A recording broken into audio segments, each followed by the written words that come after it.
बाले मामा म्हात्रे जो है वो इलेक्शन के उस अगुवाई में नहीं थे। उस समय हमको एक लग रहा था कि एक सोशल वर्क करने वाले नीलेश सांबरे कांग्रेस का टिकट लेकर भाजपा को एक कड़ा आह्वान खड़ा करेंगे, इसलिए हम उनके साथ थे। बाद में उनको भाजपा का टिकट नहीं मिला, बाले मामा म्हात्रे को राष्ट्रवादी की तरफ से इंडिया गठबंधन का टिकट मिला। तो हम सोचते हैं कि वोटों का बंटवारा नहीं होना चाहिए और इंडिया गठबंधन का कैंडिडेट चुन के आना चाहिए। यही बात मद्देनजर रखते हुए हमने आज बाले मामा म्हात्रे जी को समर्थन दिया। अभी आप क्या समझते हैं, सांबरे जी जो हैं उनको बी टीम समझ रहे हैं क्या बीजेपी में? हम उनको बीजेपी का ऐसा हमारा कोई एलिगेशन नहीं है, सोशल वर्क में उसका अच्छा काम है, लेकिन कोई भी अपक्ष उम्मीदवार जब खड़ा रहता है, अगर वो वोट काटता है तो उसका फायदा हमेशा जो भाजपा के कैंडिडेट उसको होता आ रहा है, ये हमने देखा है। इसलिए उन्होंने जो पिछली बार जो सुझाव रखा था कि हम बाले मामा से बात करेंगे, बाले मामा अगर लड़ना चाहते हैं उनकी ताकत ज्यादा है, मुझे लगता है कि शिवसेना उद्धव ठाकरे गढ़ भिवंडी और पूरे क्षेत्र में बहुत ही मजबूत गढ़ है। आप भिवंडी सिटी में देखोगे तो भिवंडी सिटी में कांग्रेस और राष्ट्रवादी बहुत ही मजबूत है।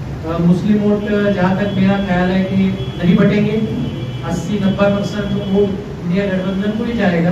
तो मुझे लगता है कि दलित वोट तो बाले मामों को ही गिरेगा, क्योंकि संविधान को बचाने की जब बात आती है तो सबसे आगे बाबा साहब को मानने वाले लोग ही रहते हैं, ये आपने इतिहास देखा है।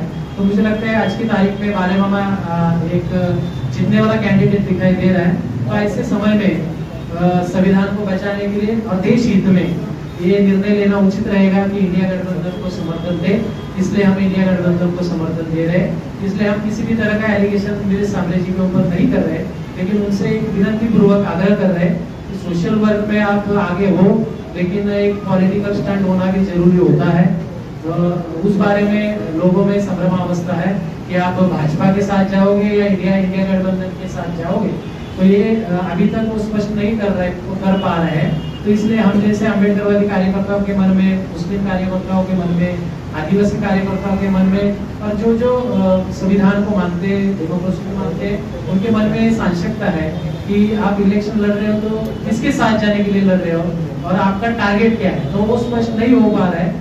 इसलिए मुझे लगता है कि वोट काटने के बजाय वो बाले मामा म्हात्रे को अगर समर्थन देते हैं और ये देश के हित की बात है और हमेशा अच्छा काम करते हैं, तो ये भी अच्छा देश के हित वाला काम उनको करना चाहिए और उनको बाले मामा को ही समर्थन देना चाहिए, ऐसा हम उनको विनती करें।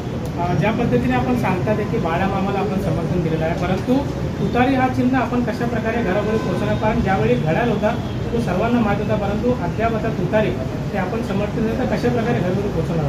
मला असं वाटतं की इंडिया गठबंधन आघाडीने जे त्यांचा जाहीरनामा घोषित केलेला आहे त्याला न्यायपत्र असं म्हटलेलं आहे।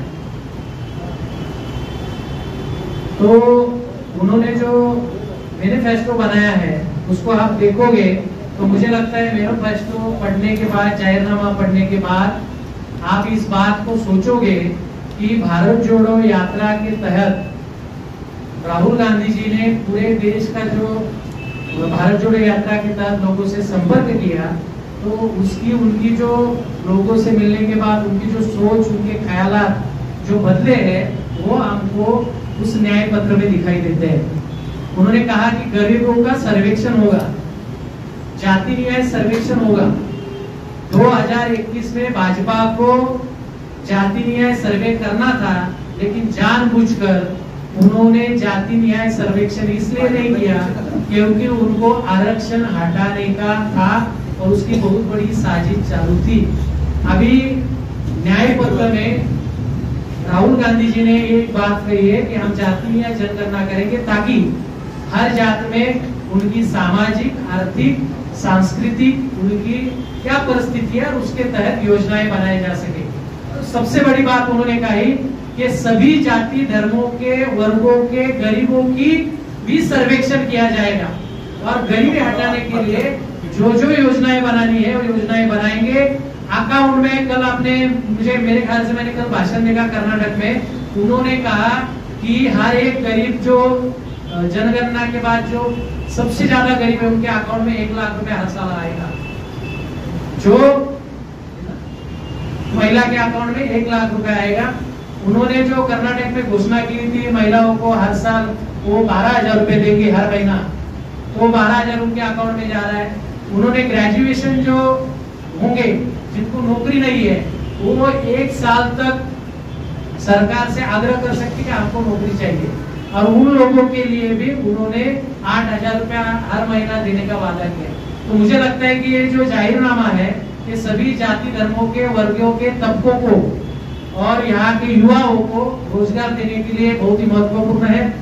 आज 83% युवा, 27 करोड़ युवा इस देश के नौकरियों से वंचित है, और यहाँ भाजपा सरकार 80 करोड़ लोगों को हम धान्य देंगे ऐसी बात करे, इसका मतलब 80% लोग, 80 करोड़ लोग यहाँ नीचे के तबके में रहते हैं जो 3 वक्त का खाना भी नहीं खा सकते।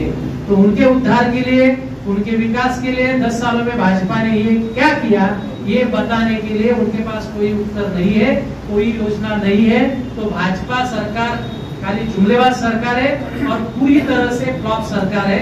इसलिए उनको हटाना मतलब गरीबी हटाना है, उनको हटाना मतलब बेरोजगारी हटाना है, उनको हटाना मतलब सामाजिक और राजनीतिक जातीय धर्मीय ध्रुवीकरण को हटाना है, उनको हटाना मतलब संविधान को बचाना है।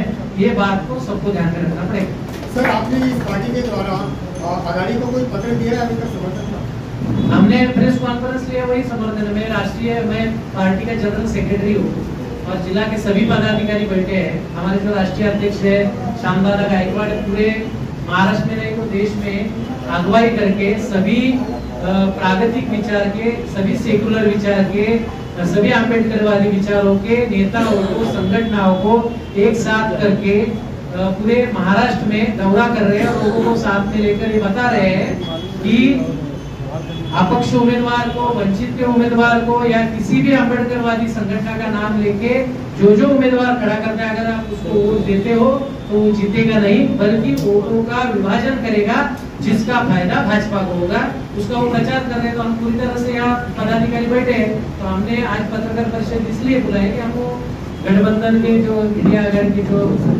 उम्मीदवार है बाला मामा मात्रे वो समर्थन